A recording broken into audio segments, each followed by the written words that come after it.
I stopped the other video right after I had mentioned Martin Luther King's "I Have a Dream" speech. Um, I doubt that most people know that the body of his "I Have a Dream" speech was from an earlier speech given in Detroit on June 23rd, 1963. I doubt if blacks know that he preached a communist economic doctrine advocating a guaranteed annual income in his speech titled "Where Do We Go From Here?" before the 11th Convention of the Southern Christian Leadership Conference in Atlanta, Georgia on August 16, 1967. He did advocate nonviolent protest, but he also blamed every black problem on whites.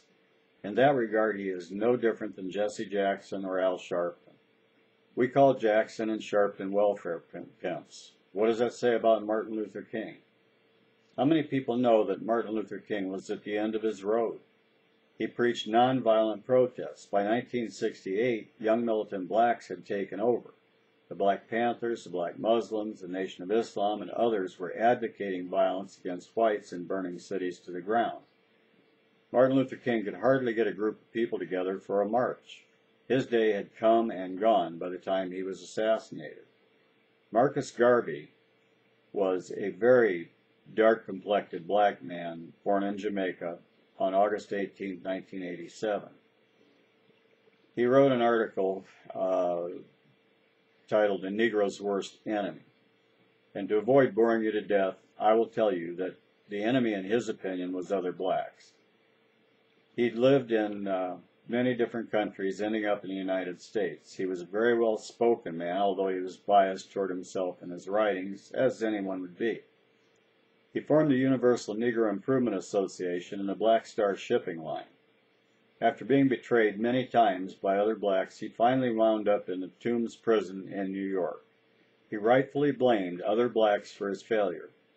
I believe he was a good man, good intentions and good works, but other blacks constantly betrayed him. He would delegate authority to them and they would stab him in the back. He quoted Booker T. Washington, who wrote that blacks are like crabs in a barrel. Every time one crab starts to crawl out of the barrel, others will pull him back in. I don't know why, but for some reason recently that's been a very much quoted comment. W.D. Fard was the founder of the Nation of Islam in Detroit in 1930. He advocated hate for all white people. Robert Poole, also known as Elijah Mohammad, took the place of W.D. Fard after Fard's disappearance in 1934. There were reported sightings of him after 34, but none were ever confirmed, and people don't really know what happened to him. Elijah Muhammad moved the operation to Chicago to get away from hostile factions of the Muslim movement in Detroit. He proclaimed Fard to be the earthly incarnation of Allah, the Muslim word for God. He decided that he was divinely appointed as prophet. Elijah Muhammad taught that a mad black scientist named Yaqub had created a white beast, which is where white people come from. He also promoted so much other ridiculous bullshit it would take time, way too much time to cover.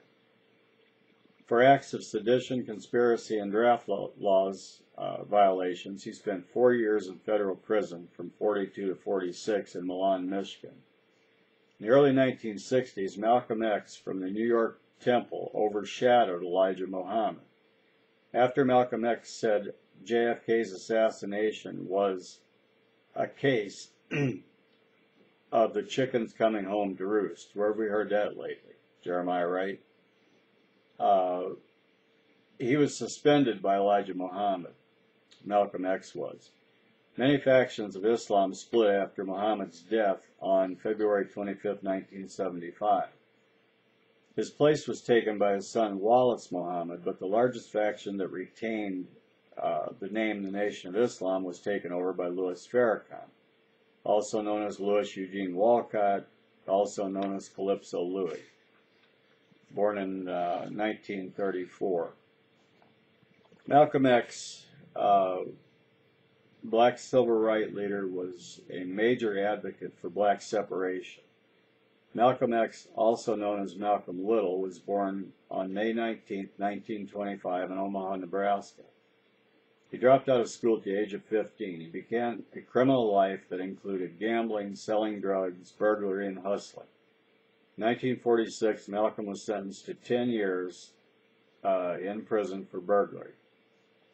Malcolm began to study Elijah Muhammad's teachings and to practice the religion faithfully. He began to believe the radical racial views of his new religion. The white man is evil, condemned by Allah to destruction, and that the direction for black people is to segregate themselves from white people in every way. In 1954, he went to lead the temple in Harlem. Malcolm X and the black Muslims were calling for racial segregation. He scorned blacks that used nonviolence to gain integration and encouraged violence against whites. Malcolm X was married in 1958 and had 6 children. In 1963, after a meteoric rise to power and status within the Nation of Islam and in the public press, Malcolm discovered that Elijah Muhammad was having affairs with no less than 6 women in the Nation of Islam, some resulting in children. Malcolm had remained celibate until his marriage following the teaching of Muhammad. Malcolm rejected Muhammad's plea to keep the affairs quiet. He felt deceived by Elijah Muhammad, whom he had considered a prophet, and by the Nation of Islam. He felt badly that he had recruited thousands into a church he now felt was corrupt. We'll go on to Malcolm X a little bit farther in the next essay. Thanks for your time. Thanks for watching.